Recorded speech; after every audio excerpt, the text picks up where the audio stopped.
What's up guys? Ito yung case natin ngayon. Common to nangyayari sa mga newborn na kambing. So, nag-stock up dito.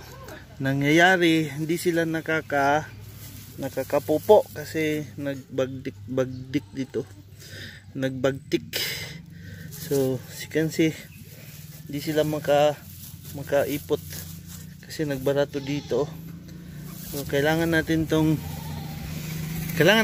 i-address mga ka-livestock.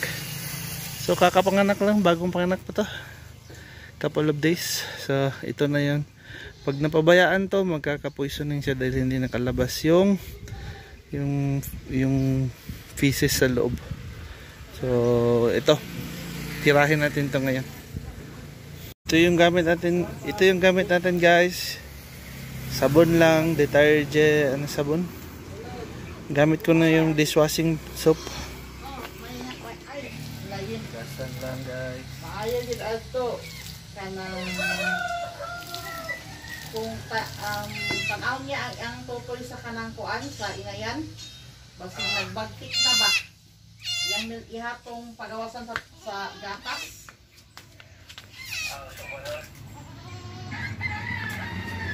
Ingat ko siya.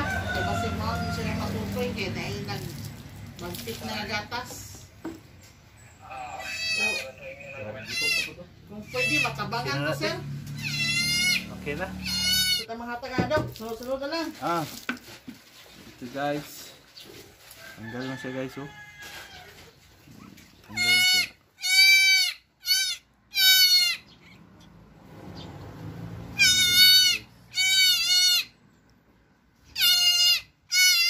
Ito guys. Ito yung chocolate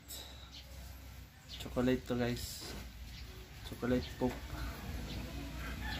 Lamig na guys, lamig na guys. Katapos guys, ito abre na yung anya, abre na yung sampot niya guys. Linisin nyo lang ulit. So wala nang blockage, so okay na siya. Hugasan lang ulit, hugasan ng maayos para hindi na bumalik.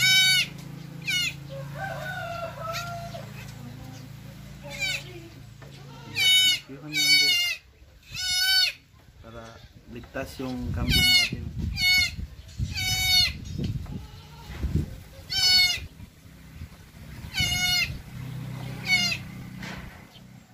So, pagkatapos yun guys, bastasan lang. Tapos okay na guys. Okay na siya guys. Ito yun guys, ng mantika lang guys. Kuha ako ng mantika para ibudbud natin dun sa puwit niya.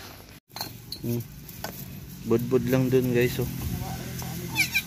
Nagkuha mo siguro. Budbud lang guys.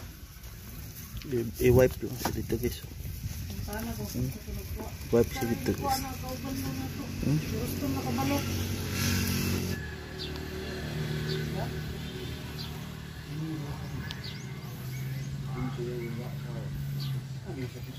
Kita nyo guys, balik na siya didi guys.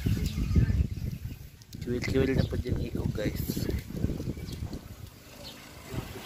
So yun lang guys, ilagan natin ng mineral oil yung puwerta niya sa yung puwet niya para di na magbagtik ulit or mag-curdle, mag-cause ng blockage sa pag-poop niya or sa pag-defecate. So ingatan niyo yan mga ka-livestock, lalo na sa mga kambing na newborn o sa kids, kasi yun yung isang dahilan na ayaw na nila mag-milking, ayaw nila magsuso or ayaw nila kumain kasi masakit na hindi sila nakapoop. So natanggal natin, nakapoop na sila. So ito yung mga guys, oh. Ito yung mga kasama ko guys, mga